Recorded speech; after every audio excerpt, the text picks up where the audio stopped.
तो रॉक आज आए थे एनएक्सटी के अंदर और एक ऐसा प्रोमो कट करा जिसने for the second time in the second day wrestling fans को काफी घुमा दिया है या फिर कुछ को तो परेशान कर दिया है और लोगों को समझ नहीं आ रहा है कि आखिर रॉक का इंटेंशन क्या है, डब्ल्यूडब्ल्यूई करना क्या चाहती है। बिकॉज नेटफ्लिक्स के डेब्यू की अगर मैं बात करूं तो रॉक के लिए काफी सक्सेसफुल रहा। इनफैक्ट नेटफ्लिक्स पे अभी यूएस के अंदर नंबर 1 पे मंडे नाइट रॉ आ रही है और नंबर 2 पे उसने पिछाड़ दिया है स्क्विड गेम सीजन 2 को। अब जबकि मुझे नहीं पता है रैंकिंग्स एग्जैक्टली कैसे काम करती हैं, लेकिन स्क्विड गेम का जो सीजन है वो काफी टाइम से आ चुका था, तो मे बी उस वजह से रॉ अभी नया फ्रेश शो है उसको ज्यादा प्रमोट करा जाएगा। लेकिन उसके अलावा जबकि एक सक्सेस डेफिनेटली हर मामले में डब्ल्यूडब्ल्यूई के लिए वो प्रीमियर रहा, लेकिन जो रियल रेसलिंग फैंस है जो हमारी तरह घुसे रहते हैं स्टोरी लाइंस के अंदर ऑन अ वीकली बेसिस, उनके लिए वो मंडे नाइट रॉ जो हुई कल वो रेसलमेनिया की रोड टू रेसलमेनिया की एक्चुअल स्टार्ट थी कि इस बार जल्दी स्टार्ट हो जाएगी। रॉयल रंबल से पहले मंडे नाइट रॉ पे ही रेसलमेनिया का किक ऑफ हो जाएगा, लेकिन वैसा हमें कुछ देखने को नहीं मिला। और स्पेशली जब ट्रिपल एच ने आके प्रेस कॉन्फ्रेंस में बात बोली कि भाई देखो स्टोरी लाइंस तो अगले हफ्ते से चालू होंगी, ये तो सिर्फ एक वन स्टॉप शो की तरह हमने देखा, तो बहुत सारे बैकलैश फैंस के मिल रहे हैं। और आज रॉक एनएक्सटी में आए और उन्होंने प्रोमो कट किया, तो वहां पे क्या बातें बोली गई, उसका क्या मतलब है, उसके बारे में हम डिस्कस करेंगे। आप वीडियो को एंड तक देखते रहना। और एक इंपॉर्टेंट बात मैं आपको बता दूं कि रेसलमेनिया 41 तक रेसल इंडिया को 300K तक लेके जाना है। मेरी तरफ से कोई कमी नहीं रहेगी, कंसिस्टेंसी की, कंटेंट की, क्वालिटी की, आपको हर चीज मिलेगा। लेकिन आप लोगों से बदले में मैं सिर्फ यही चाहता हूं कि जितने भी नए लोग आते हैं यहाँ पे वो सब्सक्राइब करना बिल्कुल भी ना भूलना। और कल शाम को रेसल चैटर पे असली अखाड़ा का पॉडकास्ट आ गया था, जहां रॉ के बाद हमने काफी डिटेल में इस टॉपिक के बारे में बात भी करी थी, तो उसको अगर चेकआउट नहीं कराया तो प्लेलिस्ट का लिंक हमेशा डिस्क्रिप्शन में रहता है। असली अखाड़ा पॉडकास्ट को आप सुनना बिल्कुल भी ना भूलें। तो अगर कल की मंडे नाइट रॉक की अपीयरेंस आपको कंफ्यूज करने के लिए इनफ नहीं थी, तो आज वो एनएक्सटी में भी अपीयर हुए और कहीं ना कहीं उनका जो प्रोमो हमें सुनने को मिला वो कुछ भी एंगल से स्क्रिप्टेड नहीं था, किसी भी स्टोरी से रिलेटेड नहीं था। और रॉक ने इनफैक्ट खुद बोला कि जब ये हमने देखा कि कैसे रॉ इनटू इट डोम में होने वाली है, तो उन्होंने निक खान और ट्रिपल एच को ये आइडिया दिया कि मेरे को एनएक्सटी में भी जाना चाहिए, वहां पे भी लोग बहुत खुश हो जाएंगे। तो उनको ये आइडिया अच्छा लगा, इसलिए मैं एनएक्सटी में आ गया। इनफैक्ट वो बैक स्टेज पूछ भी रहे होते हैं अपनी डॉटर एवा से कि मैं बोलूं क्या भाई, आज जाके मुझे समझ नहीं आ रहा मैं अपने प्रोमो में बोलूंगा क्या। और वो कहते हैं कि भाई तुम बाहर जाओ, एनएक्सटी का क्राउड बाकी क्राउड से अलग रहता है, ये काफी पैशनेट रहते हैं और जो तुम्हारे दिल से बातें निकलेंगी वही तुम बोल के आ जाना। ये नहीं पता था कि रॉक के दिल से इतनी सारी गालियां निकल रही थी जो बार बार ब्लीप करी जा रही थी, उस पे आता हूं मैं एक सेकंड में। लेकिन यहाँ पे रॉक का ऐसा कोई रोल नहीं था आज एनएक्सटी के शो के ऊपर। उन्होंने सिर्फ ईथन पेज को ये बोला आके कि एवा जो है फाइनल बॉस है एनएक्सटी की, बल्कि मैं फाइनल बॉस हूं पूरी डब्ल्यूडब्ल्यूई का।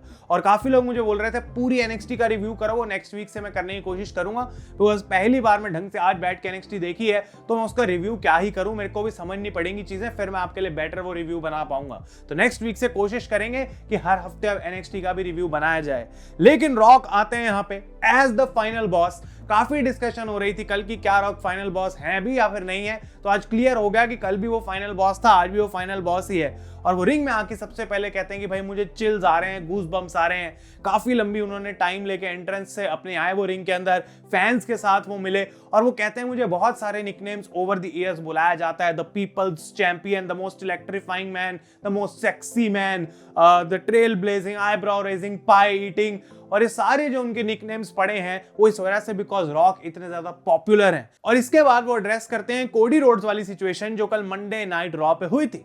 तो वो कहते हैं कि एक साल पहले की ऑलमोस्ट मैं अगर बात करूं, जब मैं कोडी रोड्स को आके कन्फ्रंट कर रहा था तो पूरा इंटरनेट तब पागल हो गया था। लोग बोल रहे थे कि भाई तू कोडी को ऐसे क्यों कर रहा है, कोडी को क्यों इंसल्ट कर रहा है, उसके साथ बुरा क्यों कर रहा है, उसको एम्बेरस क्यों कर रहा है। कोडी क्राई बेबी शुरू हो गए थे पूरे इंटरनेट पे कि आखिर रॉक ने आके कोडी का मेन इवेंट कैसे खराब कर दिया।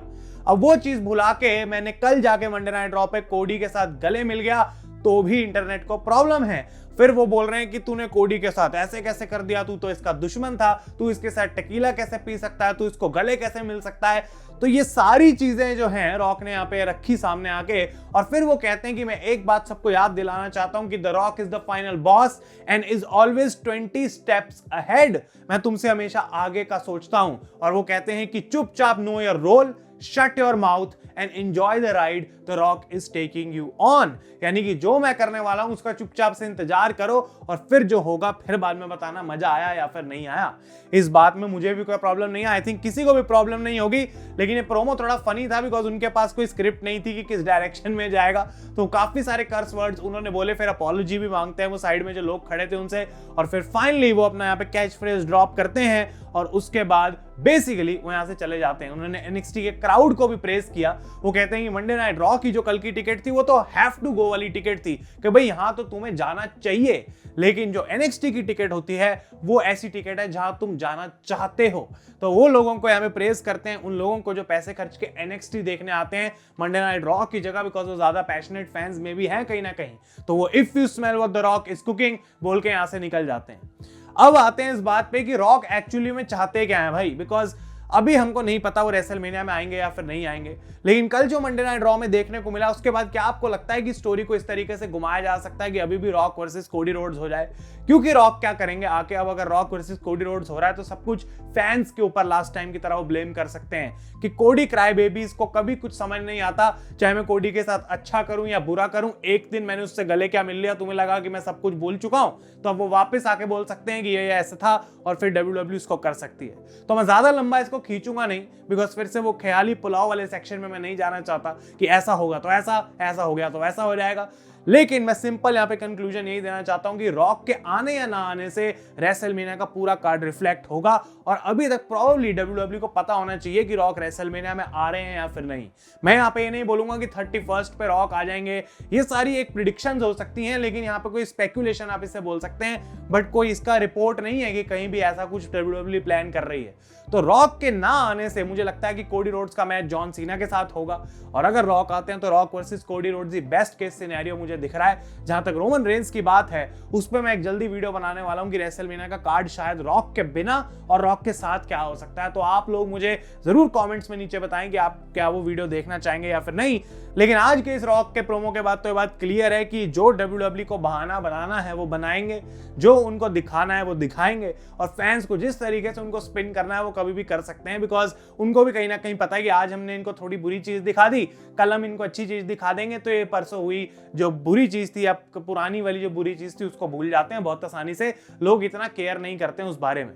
तो ये चीज WWE को क्लियरली पता है, और कल का जो शो था वो ज्यादा इस वजह से था कि कॉर्पोरेट रॉक आके नई नेटफ्लिक्स ऑडियंस को ये दिखाए कि भाई रॉक कितना कमाल का आदमी है और अब वो हील टर्न दोबारा भी कर सकते हैं। तो आप लोग अपने ओपिनियंस मुझे कमेंट्स में बताएं, बिकॉज काफी सारे फैंस दुखी हैं कि रॉक ने मीनिंगलेस प्रोमो कट किया NXT में आके, कोई उसकी तुक नहीं थी। कल जो उन्होंने रॉ पे किया वो सबके दिमाग के परे था। तो क्या एक्चुअली में आप सारे बिजनेस मैट्रिक्स को साइड हटा दो भाई, because as a wrestling fan आपको क्या फर्क पड़ता है यहाँ पे बैठे बैठे इंडिया में कि सोल्ड आउट थी रॉ या फिर नहीं। तो आप लोग मुझे जेन्युइनली ये कमेंट्स में नीचे जाके बताओ कि कल की जो मंडे नाइट रॉ थी क्या एक्चुअली में आपको बहुत बढ़िया शो लगा, या फिर आपकी अगर कोई फ्रस्ट्रेशन है तो रॉक वाली चीज से आखिर क्या है, क्या आपको लगता है कि इतना गलत हो गया जो अब ठीक नहीं किया जा सकता है? मैं कमेंट्स में जानना चाहूंगा। ये वीडियो आपको अच्छी लगी हो इसे लाइक जरूर करेंगे। तब तक के लिए thank you so much for watching. मैं हूं आयुष और आप देख रहे हैं रेसल इंडिया।